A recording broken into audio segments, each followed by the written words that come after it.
کیوں ہمارے مہاراج اکرام کو برا بلا کہنے کے لیے پلاننگ کی گئی؟ کس نے کیا؟ کتنا پلان کیا انہوں نے؟ کتنے سالوں میں اس کام کو کیا؟ یہ انقلاب کے بعد اس نتیجے پہ پہنچے کہ یہ جو انقلاب تھا یہ نہ بلیک کا تھا نہ فرینچ تھا. انہوں نے اسٹڈی کیا ہے، انہوں نے کہا یہ جو انقلاب ہے نا یہ تشیع کا انقلاب ہے، اور کہا کہ یہ تشیع جو ان کا بہت بڑا اسٹریٹجیکل پلانر ہے فوکویاما، جو پینٹاگون کا اسٹریٹجیکل پلانر ہے وہ جاپنیز. اس نے جو کانفرنس تھی انقلاب کے بعد اس نے بتایا شیعہ کہتے کسے ہیں. کہا کہ شیعہ ایک پرندے کی مانند ہے. شیعہ ایک پرندہ ہے جس کے دو پر ہیں، ایک سرخ رنگ کا ایک سبز رنگ کا. سرخ رنگ کا پر حسینیت کا، شہادت کا پر ہے. کہا جتنا ان کو مارو یہ اور پرواز پکڑتے ہیں. کہا دوسرا پر سبز رنگ کا یعنی امید کا، انتظار کا، یہ کسی ایک کا انتظار کر رہے ہیں. کہا اب یہ دو پر ایسے ہیں کہ جو ان کو روک نہیں سکتا، یہ اتنی تیزی سے پرواز کر رہے ہیں. کہا کہ اگر ان کو روکنا ہے تو ان کے دو پروں کو خراب کرنا پڑے گا. کیسے؟ کہا ان کی حسینیت کو، ان کی عزاداری کو خراب کرو، یہ ان کی رفتار کو روکے گا. کہا ان کی امید جو فلسفہ انتظار ہے اس کے معنی تبدیل کرو. یعنی کیا؟ یعنی ہم نے کچھ نہیں کرنا، امام خود آئیں گے. ہمیں کچھ نہیں کرنا، امام آئیں گے. فلسفہ انتظار تبدیل کرو. انہوں نے محنت کی، کئی سال لگائے. کیا کیا؟ آج اس کا نتیجہ ہمارے سامنے. ان کی عزاداری کو خراب کرو. یعنی کیا؟ عزاداری کو ختم نہیں کرو، خراب کرو. کیسے خراب کرو؟ یہ امام حسین کے نام پہ جمع ہوتے ہیں، یہ امام علی سے محبت کرتے ہیں، انہی ناموں کی وجہ سے انہیں ٹکڑوں میں بانٹو. مشکل بات ہے، مجھے پتا ہے، اس کو ہضم کرنا اتنا آسان نہیں ہے، لیکن یہ حقیقت ہے. حضرت علی علیہ الصلوۃ والسلام کے نام پر ہمیں ٹکڑے تقسیم کیا گیا. کیا کہا؟ یہ تو مقصر ہے، یہ تو مولائی ہے. کیا کیا ہے؟ یہ تو فضائل نہیں پڑھتے، یہ تو یہ پڑھتے ہیں. کہاں لے گئے قوم کو؟ کن جوہلوں کے ہاتھوں میں قوم دے دی؟ کیا کیا؟ آپ کیا سمجھتے ہیں ایک دو دن میں ہو گیا؟ سالوں محنت کی انہوں نے. اس نہج پہ لے کر آؤ کہ یہ ان کی عزاداری رہے لیکن روح عزاداری چھین لو. اس جگہ سے اٹھنے والا بچہ کبھی بھی حضرت قاسم کی طرح اپنے ٹکڑے نہ کروائے. محنت کی انہوں نے، لیکن اس نے کہا کہ اس پروں کو جتنا بھی کاٹو، کچھ کرو، اس پرندے نے ایک ذرا پہنی ہوئی ہے کہ جب بھی اس کے پروں میں نقصان ہوتا ہے تو وہ ذرا پرندوں کو دوبارہ طاقت دیتی ہے. اور کہا یہ جو ذرا ہے تشیع کی، یہ مرجیت کا نظام ہے.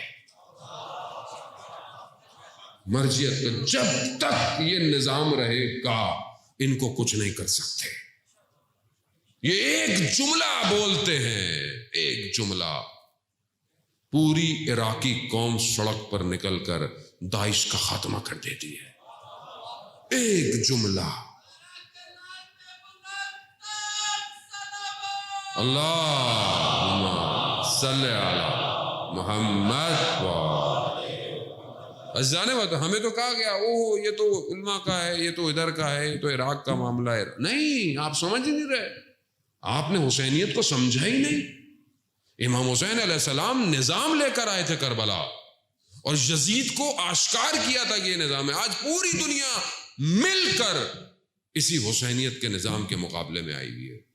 انہیں کسی اور مسلک سے کوئی مسئلہ نہیں ہے، یاد رکھیے گا. کیوں؟ کیونکہ انہیں پتا ہے کہ جہاں پر ولایت ہوتی ہے وہی آتا ہے یزیدیت کے مقابلے میں، وہی آتا ہے۔ کون آیا پورے تاریخ کے اندر؟ 50 سال ہوئے تھے رسول خدا کو گئے ہوئے، 50 سال، اور شیطان نے ایسا حلیہ اختیار کیا کہ مسند پیغمبر پر آ کے بیٹھ گئے۔ قوم سو رہی ہے، قوم سو رہی ہے، اب کون آتا؟ کون آئے گا؟ وہی آئے گا نا کہ جو حضرت آدم کا وارث ہے، جو نوح کا وارث ہے، جو موسیٰ کا وارث ہے، جو عیسیٰ کا وارث ہے۔ وہی کربلا آیا، اس نے بے نقاب کیا۔ آج کون آئے گا اس پورے نظام کے مقابلے میں جو دنیا اکٹھی ہو رہی ہے؟ کون آئے گا؟ مجھے آپ بتائیں۔ اللہ کا ولی آئے گا، یوسف زہرا آئے گا، حسین کا فرزند آئے گا۔ دعائے ندوہ میں کیا پڑھتے ہیں؟ اینا پہ دم مقتول بے کربلا، کہاں ہے جو کربلا کا بدلہ لے گا؟ کہاں ہے وہ جو طہا کا بیٹا، یاسین کا بیٹا؟ کہاں ہے وہ جو نبا العظیم کا بیٹا؟ کہاں ہے وہ جو فتنوں کو اکھاڑ پھینکے گا؟ کہاں ہے وہ جو مومنین کو عزت اور دشمنوں کو ذلت دے گا؟ کہاں ہے وہ جو زمین اور آسمان کے متصل ہونے کا سبب ہے؟ کہاں ہے؟ کہاں ہے؟ دعائے ندوہ کیوں پڑھتے ہیں ہم لوگ؟ تو وہ کون ہے؟ وہ کہاں آئے گا؟ کس کے پاس آئے گا؟ کون اس کے لیے تیار ہے؟ اور کون اس کے مقابلے میں سازش کر رہا ہے؟ یہ پورے اسلام کو دعوت ہے عزیزان محترم۔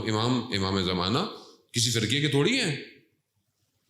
مسیح کرسچن تیار ہیں، کرسچنوں کو پتا ہے کہ حضرت عیسیٰ نے آنا ہے، اور جب حضرت عیسیٰ آئیں گے تو یہ سارے کرسچن حضرت عیسیٰ کو ماننے شروع کر دیں گے، اور حضرت عیسیٰ اپنے آپ کو امام کے ہاتھ میں بیعت کر لیں گے۔ یہ سارے مسیح امام کے پیچھے کھڑے ہوئے ہوں گے۔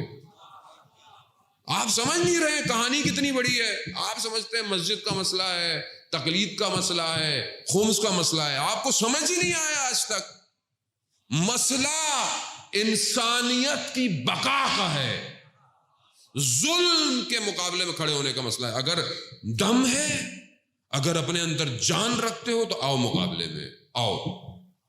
یہ امام حسین نے مکہ چھوڑتے وقت پہلی شرط یہی لگائی تھی کہ اگر اپنے خون کا بذل دے سکتے ہو، اپنے خون کی قربانی دے سکتے ہو، پہلی شرط ہے امام حسین کی مکہ چھوڑتے ہو، آؤ میرے ساتھ، آؤ۔